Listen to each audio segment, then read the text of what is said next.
Good evening and welcome to the June 17th, 2013 Jurupa Unified School District Board of Education meeting. And I need to state that Mary Burns is joining us via teleconference from 190 Roberta, Hendersonville, Tennessee, 37075. And Mr. Brian Schaefer will be clerk pro tem for this evening. Could we start roll call vote, please? Or roll call, please. President Schmidt. Here. Trustee Burns. Here. Trustee Hernandez. Here. Trustee Mendez. Here. Trustee Schaefer. Here. And Mr. Hernandez, would you lead us in the flag salute, please? And open your heart. Ready? Begin.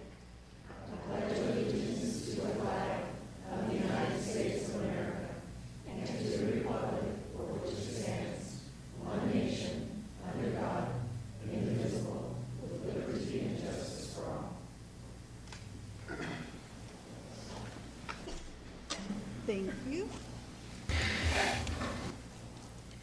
And we will move to public verbal comment.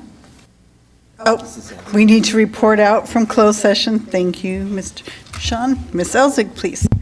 Thank you. We do have actions to report out from closed session. The board voted by a 5-0 vote to appoint Josh Lewis as the Director of Educational Technology. Mr. Lewis.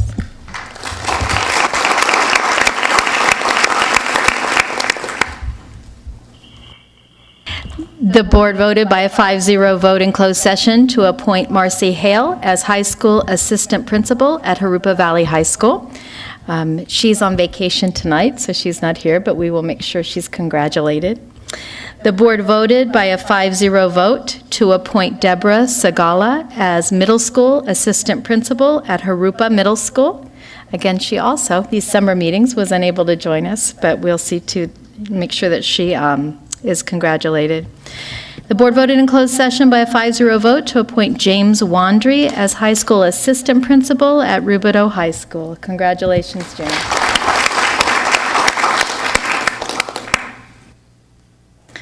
The board voted by a 5-0 vote to appoint Dan Brooks as the Middle School Assistant Principal at Mission Middle School. Mr. Brooks.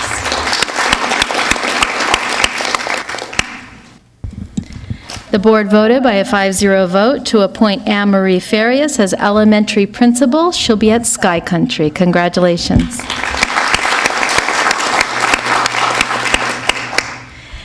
And the board voted by a 5-0 vote to accept the settlement agreement from employee number 022481. Thank you. Thank you. And are there any public verbal comments for tonight?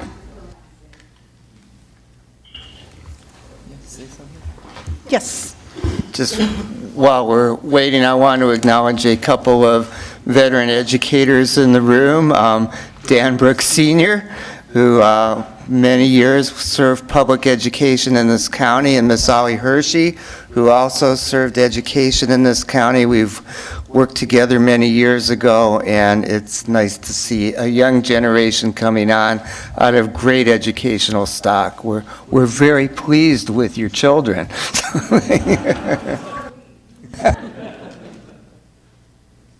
Ms. Hulqueen, go ahead and come on up.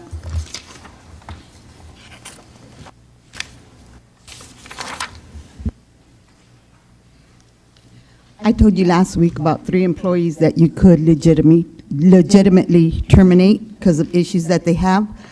But I don't know if you know that one of those employees is on medical marijuana and does it at work.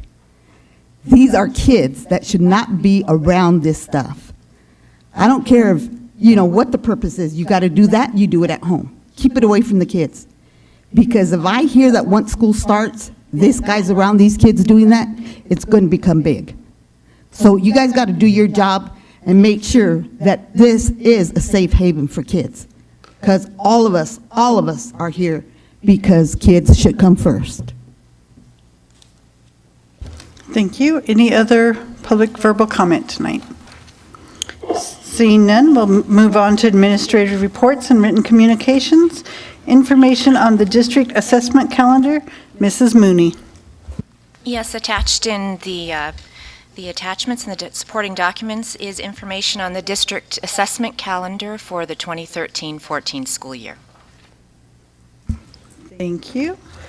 And report on Saturday school program, Mrs. Garza Gonzalez.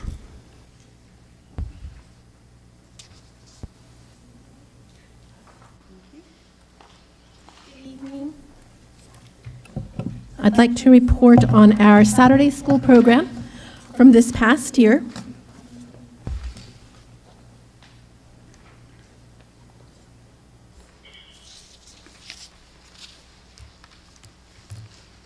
The purpose of the Saturday school program basically went from disciplinary in nature to an enrichment program that would allow our students to recover instructional time that they lost, as well as allow the district to recover average daily attendance for students that were absent from school for truancy or absences, improve the annual attendance rate of the schools, and once again provide students with an opportunity for learning.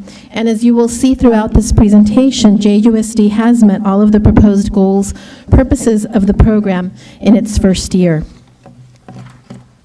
The program structure this past year consisted of 7 Saturdays, 4 hours each session from 8 a.m. to noon, a student-teacher ratio of 30-to-1. We always have 2 teachers on site for safety purposes once we have 61 students that are enrolled in the program for that Saturday session. Then we bring on a 3rd teacher. Each site is staffed with 2 certificated employees and a custodian that does a split shift. Sandra Matrian is the administrator on duty, and I did find that at the high schools there was usually a site administrator on duty as well. Students are served a meal, and all the school sites had the opportunity to participate in this program. Student participation, we basically had our attendance clerks or other designated staff at each site identify students that had a truancy or an absence in the weeks prior to the Saturday school session. We sent an invitation to the home, asked that it be returned to the site by a certain deadline so that we could secure meals for the students. And all students in grades 3 to 12 were welcome to participate in the program regardless of their attendance rate. So they could have had perfect attendance, and if they wanted to participate in an enrichment activity, they were welcome to do so. So this past year, we had 4,908 Jurupa Unified students participate or attend Saturday school. 3,040 were from the elementary grades, grades 3 to 6, 794 from our middle school, and 1,074 high school students. And we had a variety of enrichment programs available for them. These are just a few. There was AP testing, prep, and Casey camp at all of the high schools. Leadership and character building was offered at Patriot High School. Math support was offered at all of the sites, elementary, middle school, and high school. Service learning projects at Jurupa Valley High School. Standards mastery at the elementary sites. Miraloma Middle School offered a STEM program for sixth graders in our district. And Jurupa Middle School offered a theater workshop for GATE students that was held at Patriot High School. So as you can see, there was a wide variety of enrichment opportunities for our students. Jurupa Unified recovered $142,332 in ADA with our Saturday school program. The total cost of the program was $78,601. And you can see the breakdown there as far as certificated cost, classified costs, and utilities cost. So the total ADA recovered after cost was actually $63,731 in lost ADA. But most importantly were the hours of instructional time that were recovered by our students. And that really is priceless. It's something that we cannot put a price on. We're going to continue with the program this coming year. We've added one additional Saturday, so we've gone from 7 Saturdays to 8. None of the Saturdays fall on a 3-day weekend or come after a short week so that the sites have enough time to send out the invitations and get those back. And this year, we are also going to provide the sites with 10% of their recouped ADA after cost for purchases of materials for their 2013-14 Saturday school program. There were a number of sites that would ask, we'd like to do this enrichment activity. Is there money to purchase materials? And we had to say no, but with the success of the program, we'll be able to offer the sites that money so that they can further expand their enrichment program. And I'd like to thank the Board of Education, all of you, for thinking outside of the box and trying something new that benefits our students. Sandra Matrian and Robin Griffin, who do an excellent job of overseeing the program from the Administrative Services Office. Terry King and Food Services as well, coordinating the food that each site is going to get, how many kids have signed up, and making sure that none of the children go without. The attendance clerks at all sites that identify the students and also prepare the letters to go out. The custodial staff, and obviously all of our teachers and administrators. Are there any questions? Yes. You indicated that the total attendance this year was 4,908 students. How does that compare to the attendance last year and in past years? In past years, Saturday school was for disciplinary purposes, right. So we really weren't recovering that much ADA unless the student actually had a truancy or an absence, because the state will not reimburse for absences due to disciplinary reasons. So the participation rate was also a lot lower since it was disciplinary in nature and not an enrichment activity for the kids. And so just I really a comment. Don't have that number. Just a comment, though. I am so glad to see the focus changing in a more positive direction and something that actually benefits the students rather than just being punitive. So that's sounds like a great program. Thank you. It is. Is there anything else you can add to this program that would make it even more enriching for the students? Well, one of the things that we are planning for this year is, since we have a little bit more time, I know that last year it started after the school year started, a lot of the sites have done questionnaires to ask students what they're interested in so that the enrichment activities can be tied to the interest of the students, similar to what Mira Loma did with the STEM program.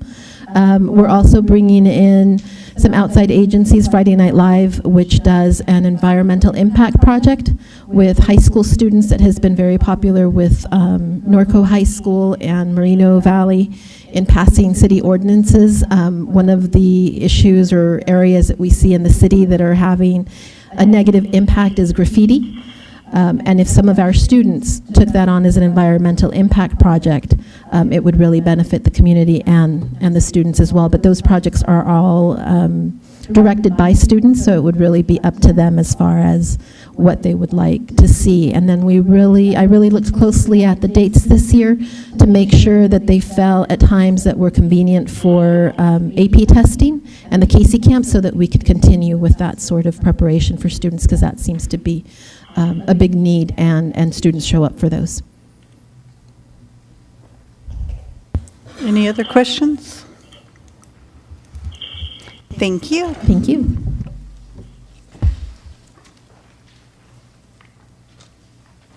Are there any other reports? I would just like to report very quickly about our students visiting Korea. While there was much to be learned in the trip, I think what was most impactful to me was watching our own students. For example, one of the students was sitting in a pre-algebra algebra class while the instruction was in Korea, totally following along doing the classwork.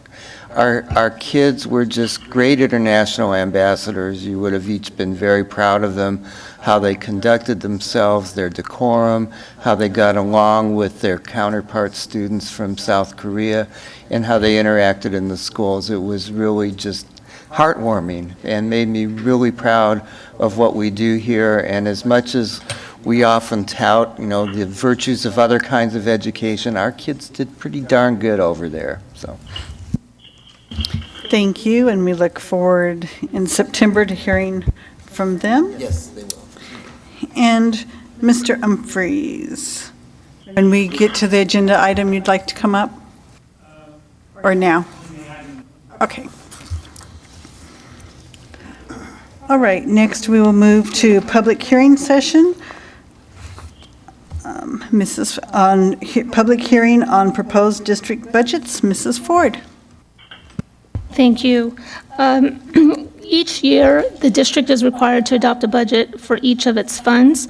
Prior to adoption, a public hearing must be scheduled, and the funds that we are discussing or we're adopting are listed in the documentation there. There are, in addition to the general fund, there are 11 restricted and there are 11 funds, other funds with the annual budget that need to be in the hearing.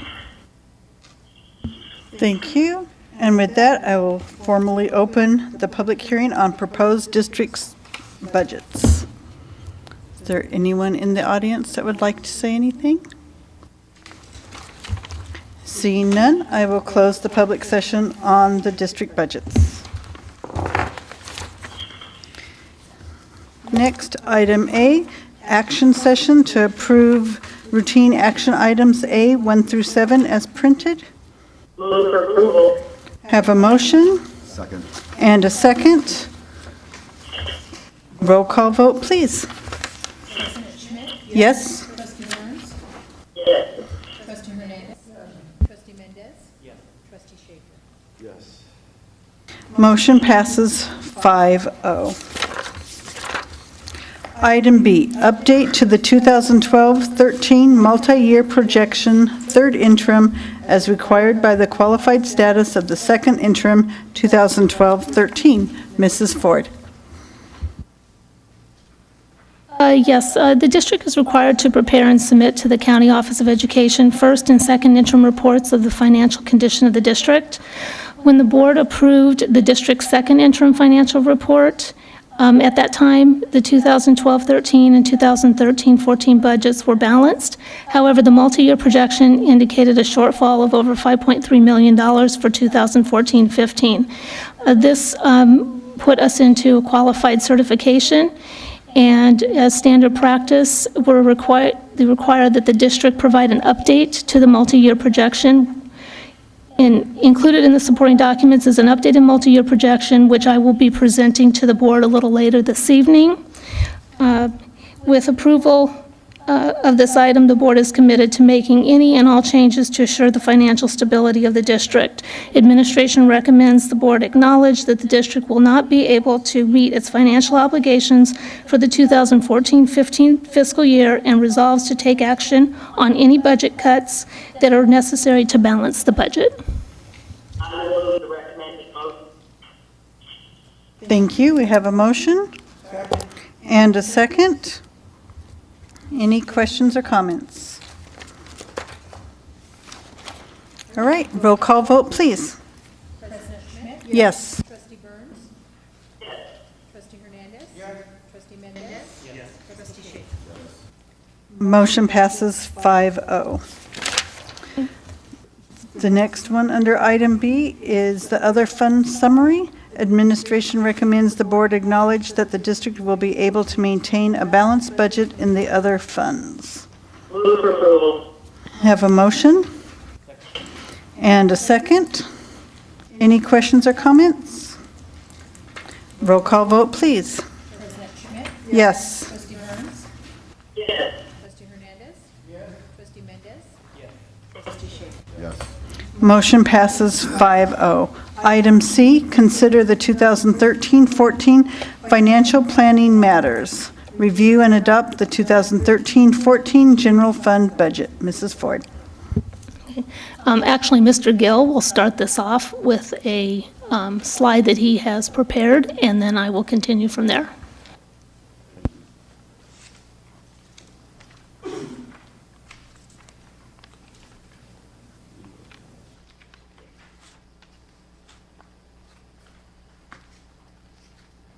Mrs. Ford's going to do the entire budget tonight, ladies and gentlemen, but What I have for you first is just a picture of the debt. Trustee Schaefer asked several weeks ago when we had a letter from Riverside County Office of Education where they commented on our debt was 4-point-something%.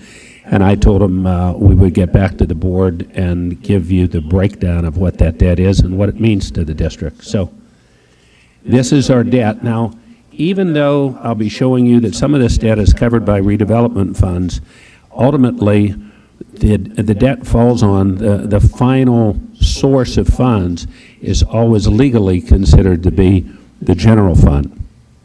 But we do have, we've gone into every single piece of debt that we have redevelopment dollars paying off that debt, and our redevelopment dollars come in through pass-through agreements for a longer term than any items that we have that are debts that are owed to pay that principal and interest off. So you got that? So we're using redevelopment dollars in a lot of cases here. The redevelopment money does not run out legally before the debt is paid. So we're okay. So I'll just go through these very quickly. This is Hawkins Stadium here. We've had that for a number of years. That's a $200,000 annual payment a year. We use redevelopment dollars, and we'll continue to do that until the debt's paid off. The next one, Mr. Gill, let me just ask you real quick. When will that finally be paid off, the stadium? I should, you know, as I'm telling you this, I should have put that down. We'll just send that out to you in a note. I'm not sure when it is, but we still have a number of years to go on that. I can give you dates on all of these and update you. We probably should have put that over on the side. My fault.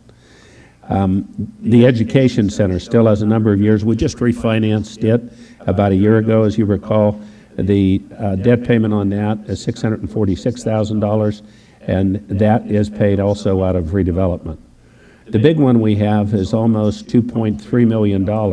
This is Bank of America. This comes out of unrestricted general fund. This, however, is paid for by the savings we accumulate through the solar system that we installed, through the new lighting, and through the air conditioners. We will be getting a report from that on Chevron. The report takes place, and we examine it very carefully 1 year from the time they complete the project. They only completed the project of the air conditioners about a month ago or so at our high schools. So you're going to be getting that report in another year. I can tell you we're saving hundreds of thousands of dollars based upon where we were before already because of that solar system being in place, and a lot of the things had already been completed before the air conditioners went up at those two gymnasiums. And as you might recall, Chevron has an agreement with us, a written agreement after they do this report. If the savings aren't there, then they're required to write us a check for the difference between the debt service and the savings. The next item is the warehouse. This is a total of $400,000 per year. $200,000 of it comes out of redevelopment. $200,000 of it comes out of cafeteria funds because the majority of the warehouse is used for food services. And then we have the standard copiers, which is an ongoing thing. Right now we're averaging $156,000 for copiers. That comes out of the general fund. The last item is SERPs. That's the Supplemental Employee Retirement Plans. That totals this year $1.5 million. That's a number that's going down. Some of these SERPs are retiring. You might recall we started our first SERP probably about 6 years ago. The SERPs are set up where we pay 20% of them each year and retire them after 5 years. This past year we did not offer a SERP, but with that debt retiring, you'll see this number shrink each and every year. So if you really just took, if you only took the Chevron project, for example, out of all of these debt dollars, we'd be right down to 2-point-something%. And then if you took out the redevelopment dollars, the pass-through monies we get, our debt would not be, it would be even smaller than that. Do you have any questions about debt before we get into the budget? Any questions? Thank you very much. Thank you. I'll leave this with you, okay?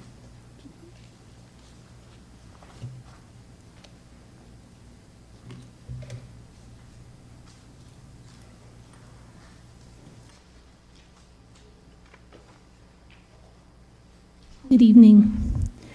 Well, I will be presenting the budget this evening. So we're reviewing the 2013-14 general fund budget. And tonight, for the first time in several years, I get to bring a little bit of good news, light of good news anyway. We see a positive legislative climate towards education funding. And as part of that, we're also on the verge of a new funding formula for K-12. What that looks like and if it's going to be good for the district or if it's not going to be good for the district, we really don't know yet. Unfortunately, we have to provide by law a budget before July 1st, but of course, we don't have all the details of what the new formula funding will look like. So the budget I'm bringing to you tonight is actually the budget built on the existing current funding formula, which is revenue limit. So that's what we'll be looking at tonight. Okay. What we know is the passage of Prop 30 in November didn't provide any additional funds for us, but it did keep us from having yet another revenue cut. So we were pleased that that happened. We've experienced multiple years of state deferrals and cuts, and with the passage of Prop 30, although we are not receiving any cuts, we're still in a deficit factor of about 19%. So we're still running in the deficit from where we should be with the Prop 98 funding. And the bottom line is that it's a better budget outlook, but we're still facing challenges. Some of the assumptions that were built into the 13-14 budget, if you go to your next slide. Okay. As it was developed is that in 13-14, the budget contains a funded COLA of 1.565%, which is good news because we haven't had a funded COLA in many, many years. But as mentioned, we're still in a deficit factor of 18.997%, which is almost 19%.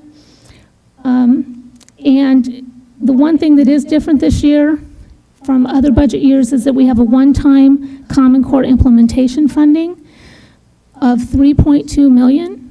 We don't know if that's the exact number, but that will be determined once the budget actually is passed.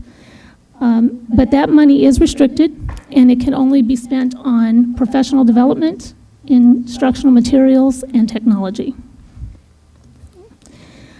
Tonight's multi-year projection also includes a negotiated one-time health and welfare contribution increase, and that was negotiated for the 13-14 school year. Okay. That's a question. Sure. On this one-time Common Core implementation funding, where do you see the majority of this money being used? Well, there'll be a great deal of it being used for professional development because we are training teachers as we speak. And especially, I believe, with the federal revenue, the sequestration and that federal revenue going down, a lot of that money was used for training. So I can see a lot of it with professional development. The other piece is the instructional materials, which we don't know what that's going to look like. But what about can it be used to buy a number of computers? It can, but what we have to remember is this is one-time funding. And with one-time funding, it wouldn't be a cycle that we could continue. If computers were purchased, they would be purchased strictly for student use. We wouldn't be purchasing any computers with this funding for teacher computers or office computers. I may be wrong, but they're giving school districts 3 years to find the funding to have computers the third year that they be tested online. Is that correct? In 15, they're expecting in the spring of 2015 to test online. Do you know or do you see them providing districts with that are short on funds? Do you see them giving them money, funding them for computers? I would be speculating if I said that I see them doing that. So you haven't heard anything? I have not heard anything. Okay. Okay. what you're looking at now is is a pie chart of our revenue, our combined revenue. So this is our unrestricted and our restricted funds, which are a total of $179 million, excuse me, dollars. And the chart again is based on revenue limits. So what you see here is the traditional funding, or the current funding that we have. And this is going to look very different when we bring the revised budget back to you with the local control formula funding. How different? We don't know yet. That's what still is up in the air, but it will look different. But as you can see, most of our funding comes from state aid and property taxes.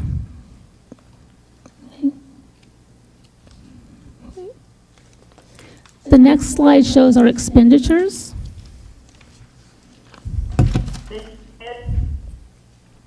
You cut off. Carol? Yes, go ahead. The small microphone at her table, Mrs. Ford, is difficult for me to hear. Okay, she's standing at the podium. Okay. Have her speak a little more direct. Okay, I will, Mary. Could you hear better then? Oh, I think it's that microphone. It's okay. I'll muddle through. Okay. Looking at the expenditures, this will not look as different. We'll basically have the same expenditures in place when we come back to you with the revised budget. But approximately 85% of our budget is spent on salaries and employee benefits. And if you look at the percentages there, you'll notice that really adds up to 75% if you look at certificated salaries, employee benefits, and classified salaries. But we also are including the components of the ending balance in this pie chart. And if we were to take that out, we would be at about 85% of our funding for salaries and employee benefits.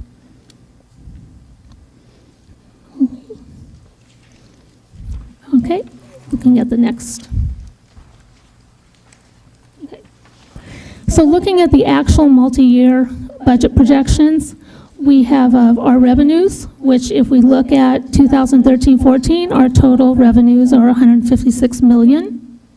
And then in 14-15, it's 151, and 15-16 is 152. If we look at our expenditures, and I've highlighted those rows for you.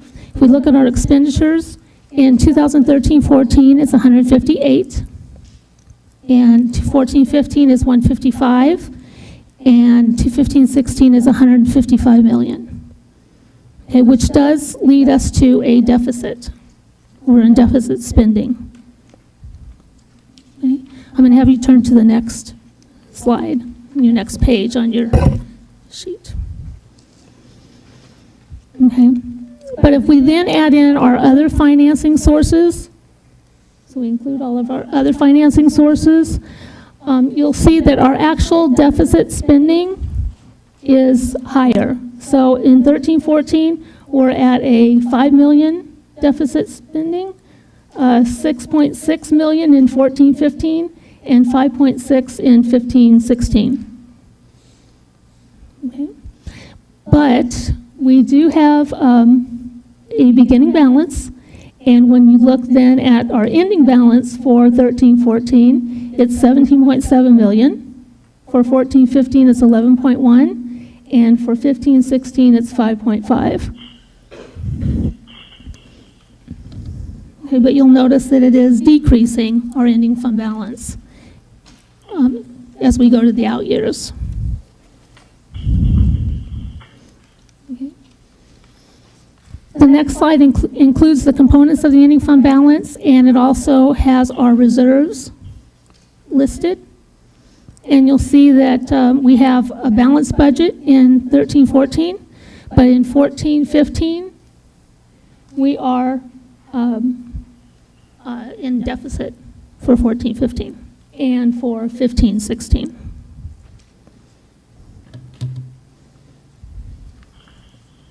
Okay. And then if you'll go to the next slide, this is one you're really familiar with.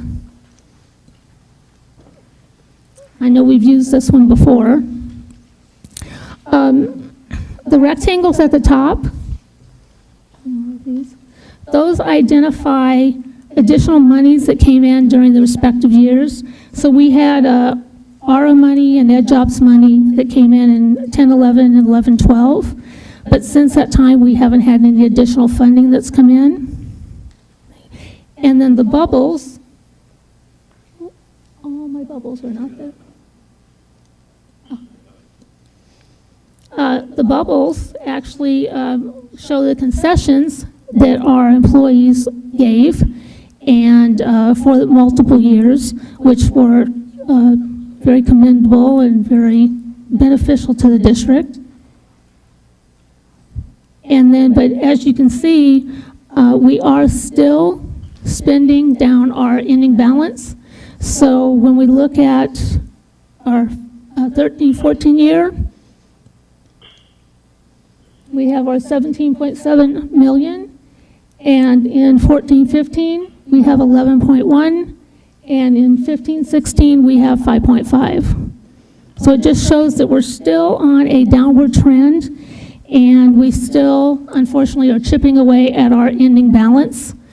While we know we still face challenges, and we're prepared to take action if we need to, if it comes to that, we are hopeful that the new funding formula will positively impact our multi-year budget, but that, again, is yet to be determined based on what the state actually passes and exactly what specifically that will mean to Jurupa. We are not 100% sure of yet, but we hope to know more very soon, and we will be bringing a revised budget back to you. You have any questions? Yes. Was it my imagination, or did the legislature and the governor actually reach agreement on the budget this past weekend? They did. And did they not agree on a compromise, I suppose, to both provide districts with the weighted student formula as well as the base funding level to be increased as well too? And I would think, without knowing the specific numbers, that might help to lessen the 19% deficit that we currently project in our tentative budget, or the approved budget that's proposed today. We haven't run all of the numbers yet, and actually we haven't received this facts and the specifics of what we will be looking at. I can tell you that based on what we've done so far, what we've looked at, we are hopeful that we're going to be better off, but we do not feel we're going to be as good as we had hoped for when the governor made his proposal in January. Right, because then we would have been benefiting primarily from the low socioeconomic and English learner funding that was to have been at a higher level initially. Right. I had another question, or I guess another observation, and that is that just as in this case with the state, my understanding again is that once again some manipulations did take place in order to provide a somewhat healthy, richer, more robust, I guess sometimes they would say, budget for the state. But this could be at the expense of long-term financial stability at the state level, particularly given the fact that much of the funding that we're currently relying on and that has come in and enriched the coffers is going to be eliminated in a matter of a few short years. And so I guess I don't know what implications that would have for us as a district to look at planning not only for the coming 13-14 school year, but obviously, as in the case of the chart year, so we don't continue that slide down that precipice that we've been on, for some time now. So right, I think we are being very cautious, and we're not moving forward with something until we know exactly what we have to work with. It still is yet to be determined. I mean, and we do believe, that this will be better, but we don't know what better really looks like right now. And even with better, I think that for our, my view anyway, in terms of our district, is to go conservatively, and I wish that the state itself would have done a little bit better job in going the conservative route, but I'm not in Sacramento. Any other questions or comments? Mr. Schaefer? Do these numbers reflect the declining enrollment of approximately 300 students? Yes, for the 2014-15. 13-14. I'm sorry, for 14-15. 13-14 is the 300 students. 14-15 is also 300 students. And then 15-16 is 150. Okay. But those numbers reflect a loss of about $2.5 million? It's 150 for 14-15. Yeah, 300 for the 14-15. So it's 300 for 13-14. Okay. 150 students for 14-15. 14-15, okay. And 150 students for 15-16. And these numbers reflect that loss, or Yes. not? Okay. Yes. Mr. Schaefer, if I could just add one other thing. We'll be coming to you probably when we do an interim report based upon the housing projections that we're going to see. So I believe that your first interim is probably going to see something that in the out years is going to change that around, where you're actually going to see an arrest of the loss and a gain in the out years as we keep on going. And another question. The proposed budget reflects also the loss in funding from the federal level, correct? Yes, that's correct. The How 5.5. How significant is that? 5.5%. I mean, 5%? Right, okay, thank you. Yes.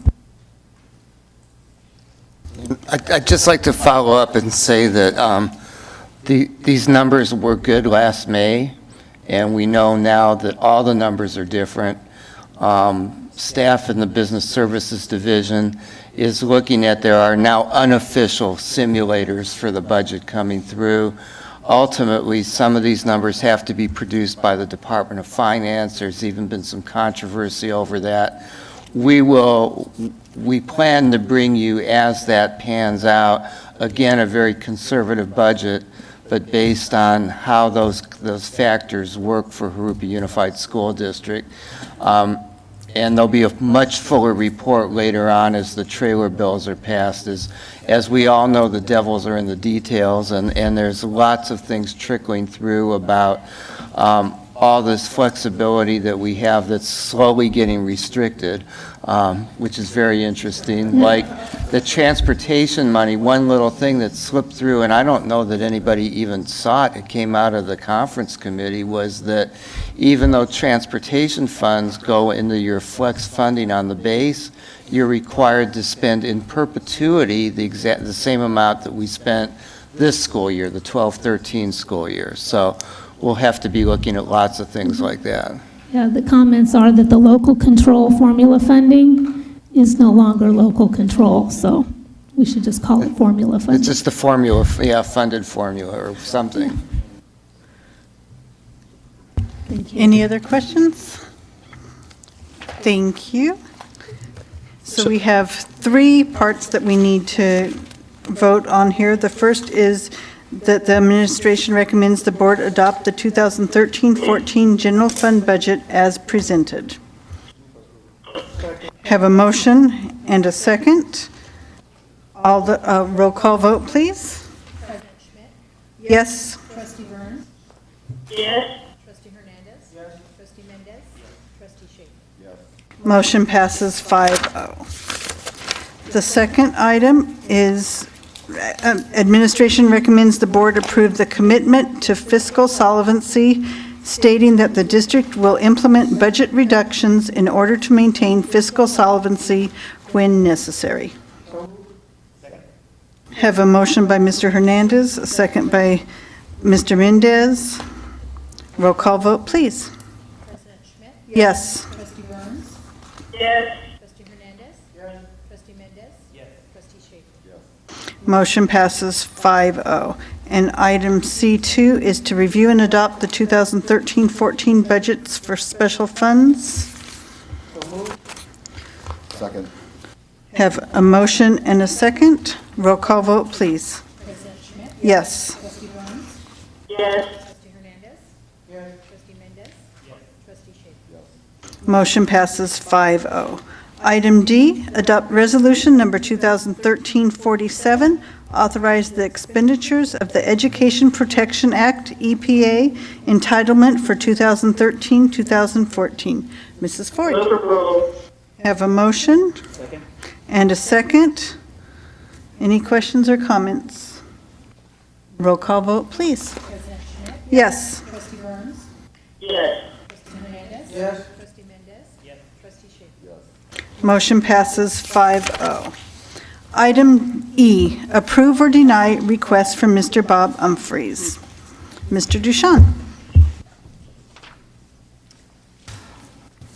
This has engendered some discussion through the community, so I kind of want to put together what I know, which is not a lot about this, but back when, I guess it was 1985, when there was a naming process for Jurupa Valley High School, at least as chronicled in Mr. Humphrey's paper, there was brought forward by David Stitz, and apparently either in conjunction or on behalf of or with the support of the Vietnam Veterans Association, and two persons who supported this, Deborah Daggett and Mike Warren, the name of Patriots High School.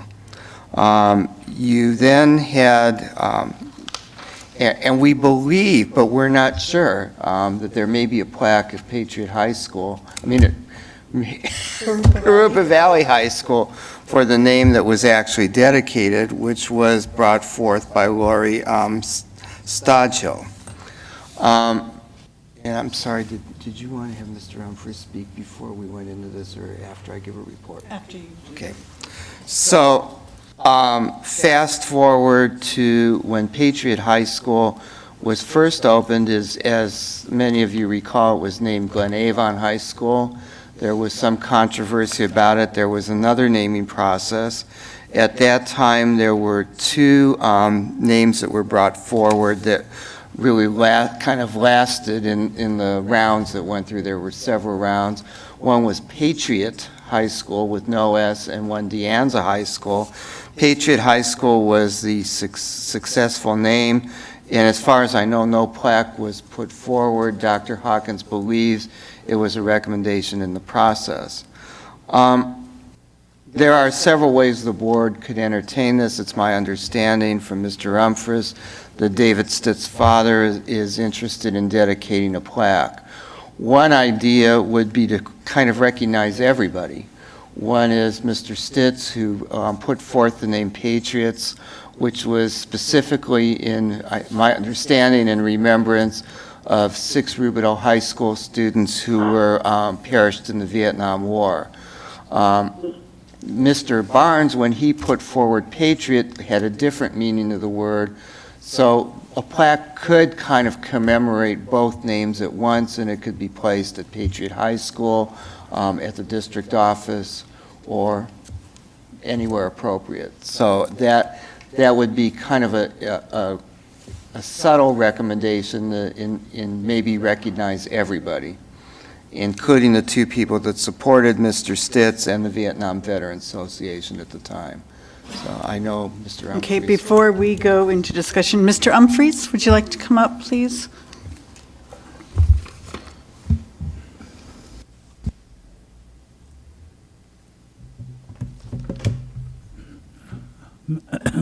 Madam President, members of the board, members of the community, it was never my intention to deprive anyone of any recognition relative to the naming of Patriot High School.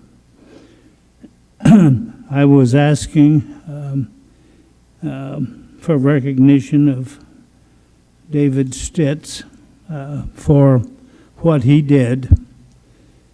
And what he did was introduce the name Patriots High School, or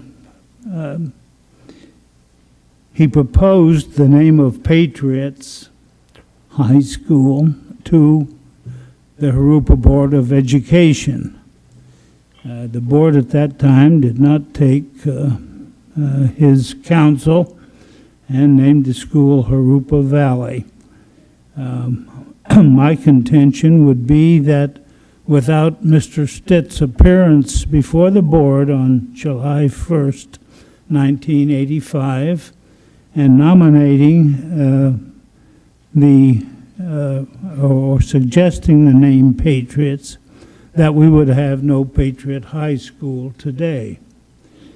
Certainly he did not. He was not the first person to come up with the name Patriot. I hope somebody someday will find out that person, because I'd like to shake his hand, his or her hand.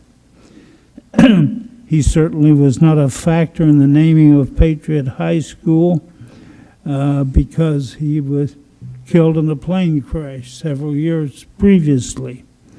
But I still suggest that the name Patriots, and I viewed them interchangeably, as circulating in the community because David Stitz brought it up publicly before this body.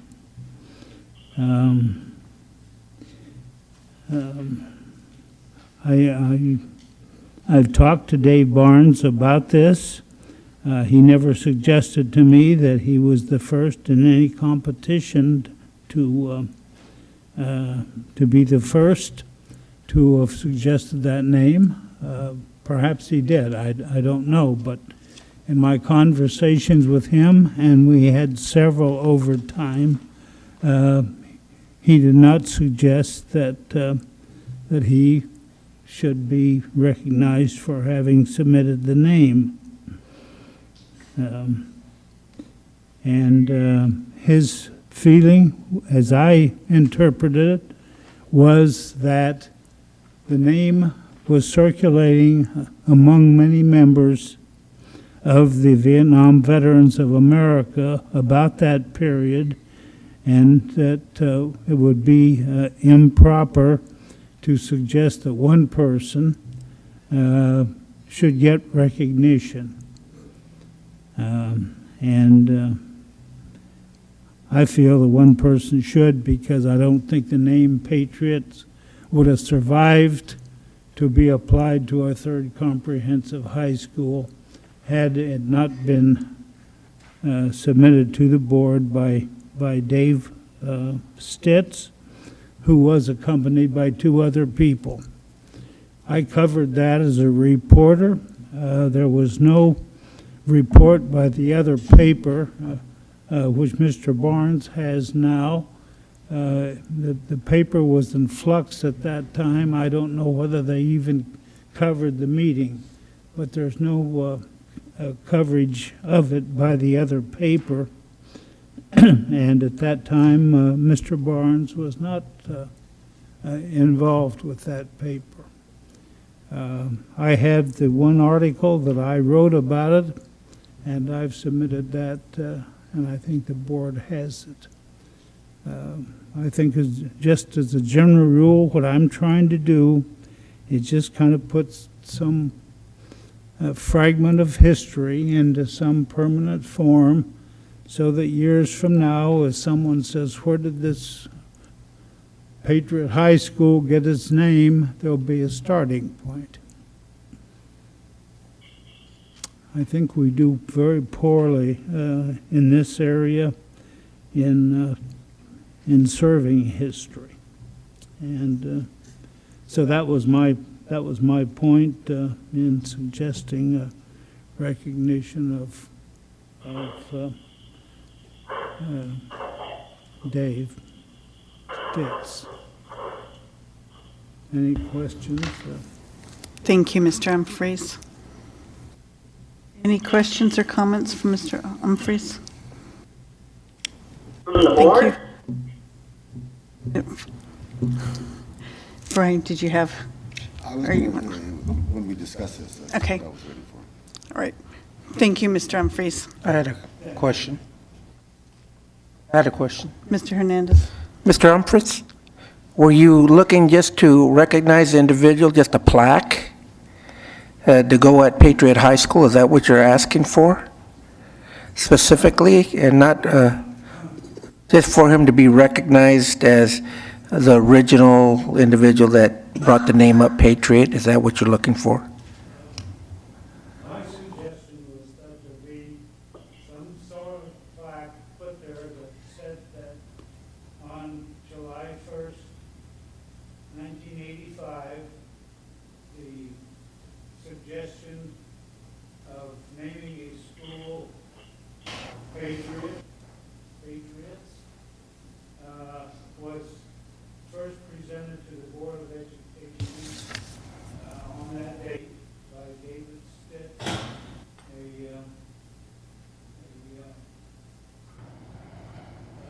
graduate of Rubio High School, veteran of the Vietnam War, businessman, Jurupa businessman, and Okay, thank you. Thank you.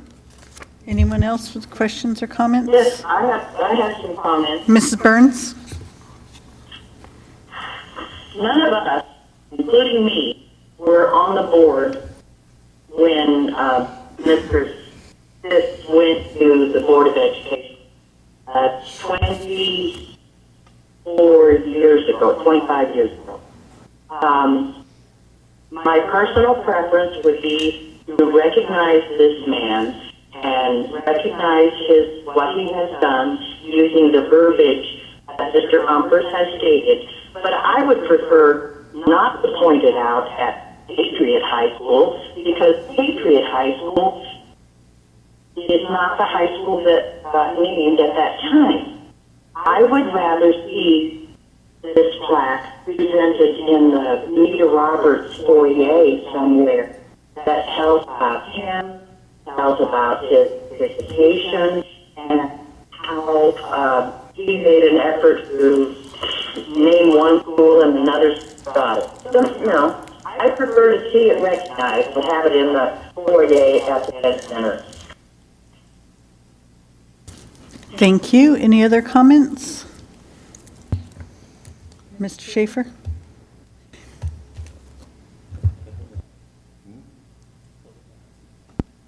Oh, there you go. I like Mary's suggestion. Also, I like the idea of honoring those that we lost in the Vietnam War that graduated from Patriot. Is that what you had mentioned, Mr. Duchamp? From Rubio. Yeah, I guess I was implying that because as I read, and this would be where Mr. Humphreys would be more accurate than me, but it was my understanding that that was part of Mr. Stitz's recommendation, was kind of in honor of those persons who perished during the war. That would be wonderful in the foyer. Absolutely wonderful. The other question I had was how are we going to resolve this with Mr. Barnes or anyone else saying, you know, reading this in the paper, we get another person up here going, hey, you know what? I suggested to Mr. Barnes, who suggested to Mr. Stitz that we name this, and I would like to be on that plaque. How do we limit this?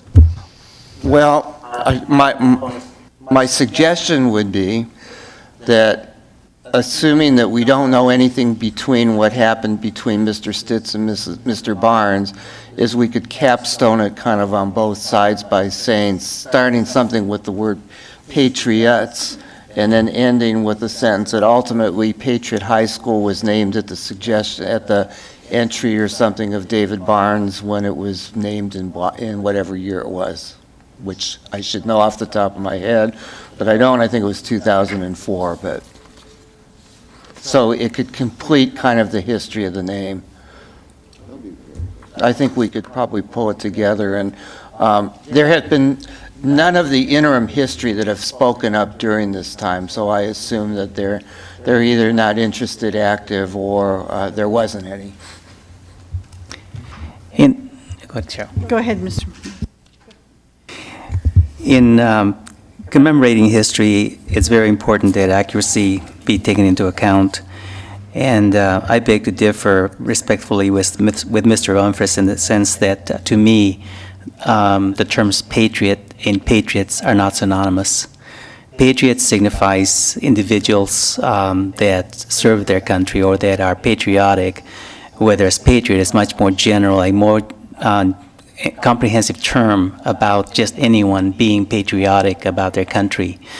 And his intent, if Mr. Titt's intent was to name a school on the basis of the name Patriots to commemorate and honor the Vietnam veterans, that's totally, in my mind, different than the term Patriot High School that ultimately wound up being given to school. And the second thing is that how far do we go in expressing the fact that Mr. Stitz didn't actually have a direct hand in naming Patriot High School, but that he was actually attempting to name Jurupa Valley High School with that name, and not the name Patriot, but the name Patriots. And to me, that's important. Now, we want to go beyond that and honor our Vietnam veterans from Rubidoux High School or any other way recognize patriots. To me, that's a completely different situation. And so I'd like to have us consider those aspects, I think, of the request that's being made before us. And specifically, the request states that we recognize Mr. Stitz with a plaque for his role in ultimately having one of our schools named Patriot High School. And so I just want to clarify that, in my mind, it's very important that if we're going to make this a historical commemoration, that we really be careful and make it very accurate before we move forward. Thank you.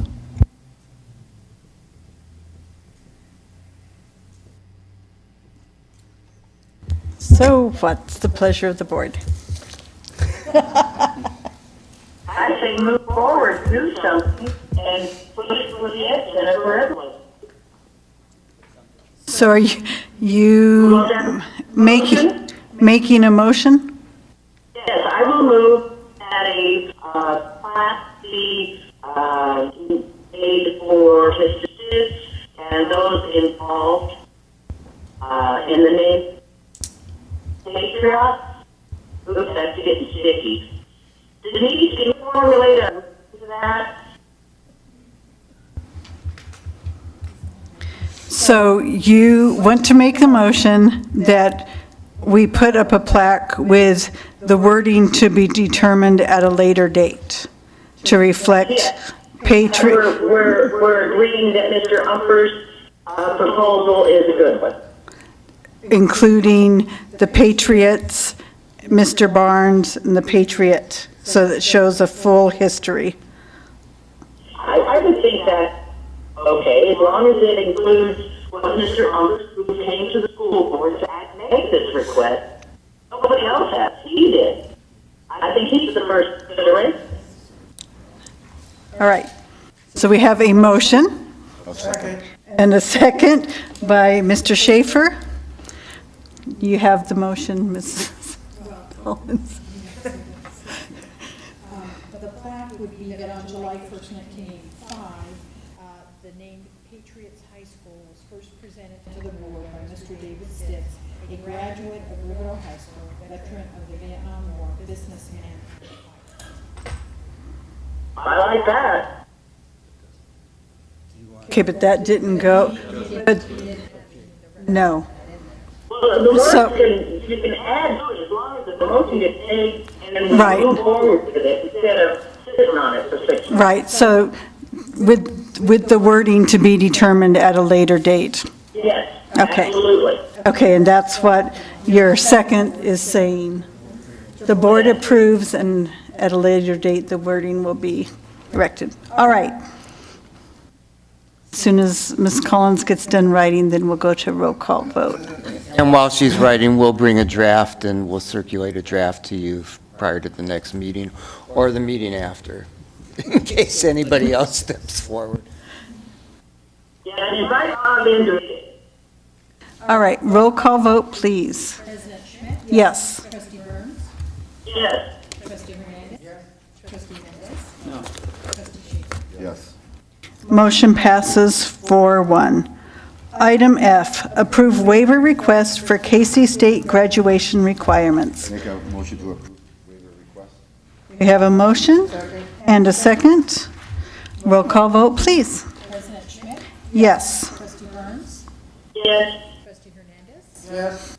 Trustee Mendez. Yes. Trustee Shafer. Yes. Motion passes 5-0. Item G, approve instructional materials for adoption. Mrs. Mooney. Yes, at the June 3rd board meeting, the board approved for review the textbook listed below. The textbook was on display from June 4th to the 17th at the Education Center on the second floor, the on Pedley Road here at the Ed Center, Rubidoux Public Library, the Children's Section, and Glen Avon Public Library in their Children's Section. This textbook will be used at the high school level and is standards-based. Instructional materials will be paid from the instructional materials funds to purchase this textbook, and the administration recommends the board approve the adoption of Human Geography, Landscapes of Human Activities textbook. Have a motion and a second by Mr. Mendez. Roll call vote, please. President Schmidt. Yes. Trustee Burns. Yes. Trustee Hernandez. Yes. Trustee Mendez. Yes. Trustee Shafer. Yes. Motion passes 5-0.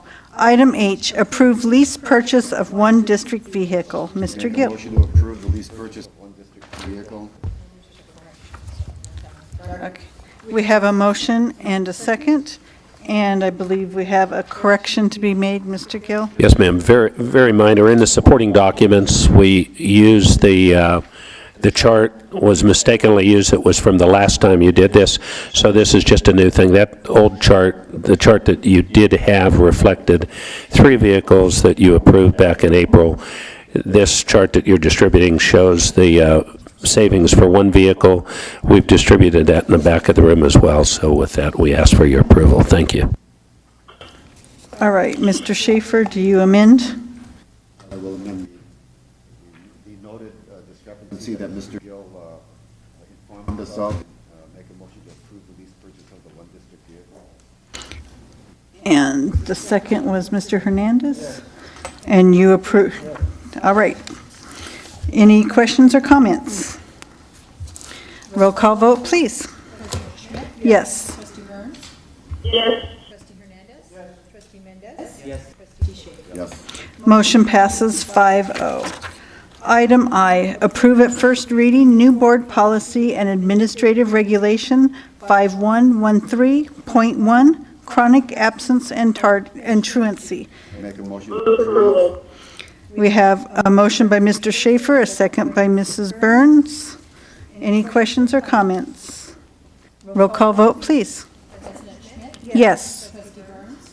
Yes. Trustee Hernandez. Yes. Trustee Mendez. Yes. Trustee Shafer. Yes. Motion passes 5-0.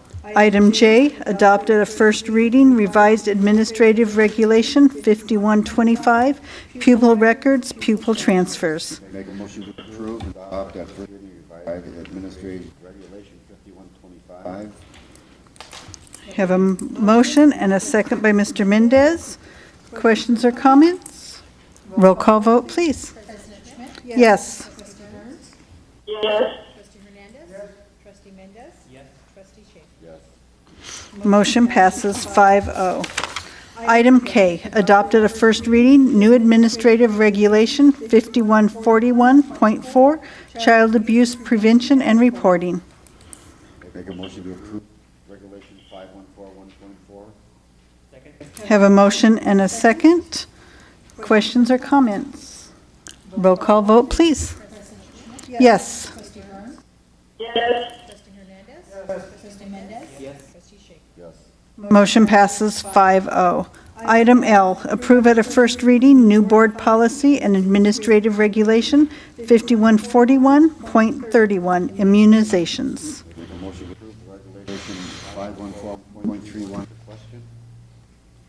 Have a motion and a second by Mrs. Burns. Mr. Schaefer. Do we know how many parents submit a written statement that states that they don't want their child immunized because of their beliefs? Do we? I don't have that information, but I believe that Michelle Johnson's office does keep that data, because that's where that would be filed. And how many what percentage of students comply with the immunization, this policy, whether they're supposed to be immunized? Do we know? I don't have that information with me, but I'm sure that we do have it and can provide it to you. All right, we have a motion and a second. Any other questions or comments? Roll call vote, please. President Schmidt? Yes. Trustee Burns? Yes. Trustee Hernandez? Yes. Trustee Mendez? Yes. Trustee Schaefer? Yes. Motion passes 5-0. Item M, approve at a first reading revised board policy and administrative regulation 5144.1, suspension and expulsion due process. Ms. Garza Gonzalez. Motion to approve board policy and administration regulation 5144.1. Have a motion and a second by Mr. Mendez. Any questions or comments? Roll call vote, please. Yes. Trustee Burns? Yes. Trustee Hernandez? Yes. Trustee Mendez? Yes. Trustee Schaefer? Yes. Motion passes 5-0. Item N, approve at a first reading new board policy and revised Exhibit E 5145.6, parental notifications. Make a motion to approve new board policy and revised Exhibit E 5145.6. Have a motion and a second by Mr. Mendez. Questions or comments? Roll call vote, please. President Schmidt? Yes. Trustee Burns? Yes. Trustee Hernandez? Yes. Trustee Mendez? Yes. Trustee Schaefer? Motion passes 5-0. Item O, approve at a first reading new board policy and administrative regulation 6173.1, education for foster youth. Make a motion to approve new board policy and administrative regulation 6173.1. Have a motion and a second by Mr. Hernandez. Questions or comments? Roll call vote, please. President Schmidt? Yes. Trustee Burns? Yes. Trustee Hernandez? Yes. Trustee Mendez? Yes. Trustee Schaefer? Yes. Motion passes 5-0. Item P, adopted a second reading, new board policy 7310, naming of facility. Make a motion to approve new board policy 7310, naming of facility. Have a motion and a second by Mr. Mendez. Questions or comments? Roll call vote, please. President Schmidt? Yes. Trustee Burns? Yes. Trustee Hernandez? Yes. Trustee Mendez? Yes. Trustee Schaefer? Yes. Motion passes 5-0. Item Q, approve personnel matters, approve personnel report number 19. Mrs. Elzig. Thank you. Administration recommends the board approve personnel report number 19 as printed. Have a motion by Mr. Hernandez, a second by Mr. Schaefer. Roll call vote, please. President Schmidt? Yes. Trustee Burns? Yes. Trustee Hernandez? Yes. Trustee Mendez? Yes. Trustee Schaefer? Yes. Motion passes 5-0. Item R, board member comments and committee reports. Mrs. Burns. I have no committee reports. Thank you. Mr. Hernandez. Thank you. Mr. Mendez. I'll be attending the final end of the year DLAC meeting this coming Thursday, and so I'll have a report at our next board meeting. And I just wanted to briefly comment that the reason for my vote on the proposed plaque is that that was not what was agendized for the board this evening, and secondly, that was not what the request had been made by Mr. Humphreys. So with all due respect, that was the reason for my vote. Thank you. Thank you. Mr. Schaefer. I would like to submit for the next board meeting an agenda item concerning conference costs for board members. In 2008, 2009, 2010 school year, the board eliminated that for cost-cutting measures. Since then, we've had those that vendors, those doing business with the district, providing pay for hotel rooms, whatever. That puts the board in a compromising position, and I truly believe that board members should be attending these conferences, especially the CSBA convention. There are current, relevant issues facing all school districts, and at the conference, we learn about that. We can bring that information back to our districts, question our administrators, even though administrators attend these conferences. Board members do not get paid, administrators do for these conferences. I believe that with all the money the district spends on board members, as far as workshops, we pay for the workshops, except we just approved ourselves to be, this Masters in Governance, the district is paying for the district. Masters in Governance is a wonderful program, but I truly feel that the CSBA convention provides current, updated information that board members can educate themselves on, bring it to the administrators. Madam President, it's becoming an issue of discussion instead Okay. of a request Okay. for an agenda item. I'm requesting that be put on the next agenda for discussion. All right, Okay. thank you. Anything else? Oh, that's it. All right, congratulations to Josh Lewis, Marcy Hale, Deborah Saglia, James Wandry, Dan Brooks, and Anne Marie Ferris for their promotions. And we look forward to seeing you at the July 1st meeting. And we are adjourned.